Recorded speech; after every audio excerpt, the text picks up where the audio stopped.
Bonjour, aujourd'hui nous débutons une série de 5 vidéos concernant les troubles d'apprentissage chez les enfants.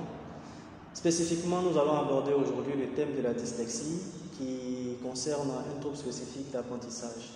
Alors si vous n'avez pas suivi la première vidéo, nous vous invitons à regarder déjà la capsule qui a été faite sur les troubles d'apprentissage chez les enfants.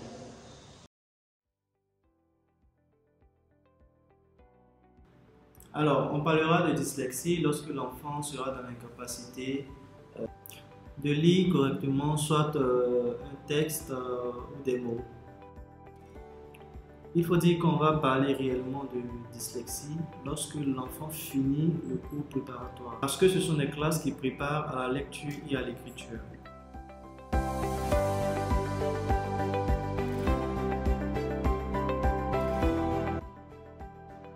Généralement, on parle de dyslexie lorsque on remarque des difficultés de lecture chez l'enfant.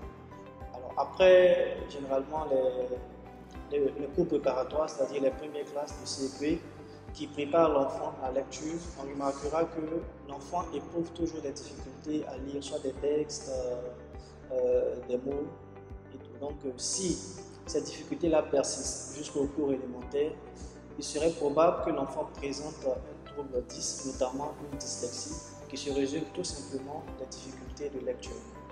Du coup, on aura plusieurs types de dyslexie. Alors, l'enfant peut être confronté à des difficultés qui concernent un problème d'assemblage. C'est-à-dire, si je prends par exemple le mot pantalon, l'enfant aura du mal à associer les différentes syllabes qui se trouvent dans pantalon. Donc là, on va parler de dyslexie phonologique. On remarquera que la dyslexie peut se manifester autrement aussi, où l'enfant aura du mal à avoir accès à un stock orthographique beaucoup plus important. Donc là, on parlera de dyslexie de surface, où il sera difficile pour l'enfant de pouvoir déchiffrer un mot dans sa globalité.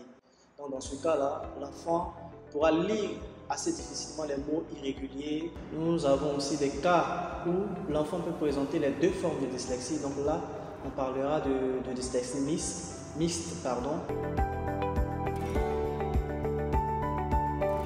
Alors, lorsque vous remarquez toutes ces difficultés que nous avons énumérées, que ce soit au niveau de la dyslexie phonologique ou de la dyslexie de surface ou encore de la dyslexie mixte, le premier geste qu'il y a à faire, c'est de consulter un spécialiste dans ce domaine, notamment un thérapeute du langage, un neurolinguiste, un orthophoniste, pour tout de suite établir un bilan initial qui nous permettra de situer les difficultés, le type de difficultés que présente l'enfant. C'est seulement qu'après ce bilan qu'on pourra initier un projet thérapeutique en vue d'améliorer les compétences en lecture de l'enfant. Ben voilà, ça sera tout pour aujourd'hui concernant la dyslexie. On se retrouve la semaine prochaine pour une autre vidéo sur les troubles d'apprentissage, à savoir la dysorthographie. N'hésitez pas à nous retrouver sur notre page YouTube Anatomie Group pour recevoir les notifications.